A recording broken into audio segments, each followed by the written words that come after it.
ಅದು ತುಂಬ ಮುಟ್ಟಾಳತನದ ಯೋಚನೆ. 4 ಜನ ಗೆದ್ರೆ ಮಾತ್ರ ನೀನು ಹೀರೋ ಆಗೋದು.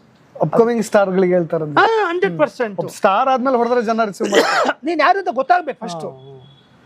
ನೀನು ಯಾರು ಅಂತ ಗೊತ್ತಾದಾಗ ಬಡಿ, ಜನ ಬಿಸಿಲು ಹೊಡಿತಾರೆ, ಬಡಿ ಇದು ಏಟು ಅಂತ ಹೇಳ್ಬಿಟ್ಟು ಅಂತ. ನೀನು ಬಡಿಯೋಕ್ಕಿಂತ ಮುಂಚೆನೆ ನಮ್ಮನ್ನು ಏನೇ ಇದು ಕರ್ಮ ಅವನ ಹಾಕಿದ್ರೆ ಯಾರೋ ಮೇಲೆ ಹುಡ್ಕೋ, ಅವನ್ನ ಅಡ್ರೆಸ್ ಹುಡ್ಕೋ ಫಸ್ಟ್. ಅವ್ನು ನಮ್ಮನ್ನು ಡಯಟ್ ಮಾಡಿದ ಅವ್ನ ನಂಬರ್ ಕೊಡೋಕೆ ಹೇಳೋ ಅಂತಾರೆ. ಆ ಥರ ನಮ್ಮ ಪ್ರೇಕ್ಷಕರು ಮಕ್ಯಾಕರು ಸಿಕ್ಕಿತಾರೆ. ಸಿಕ್ಕಿದ್ರೆ ನಾನು ಹೇಳೋದೇನಂತಂದರೆ, ಮೊದಲು ನೀವು ಯಾರು ಅಂತ ಹೇಳಿ.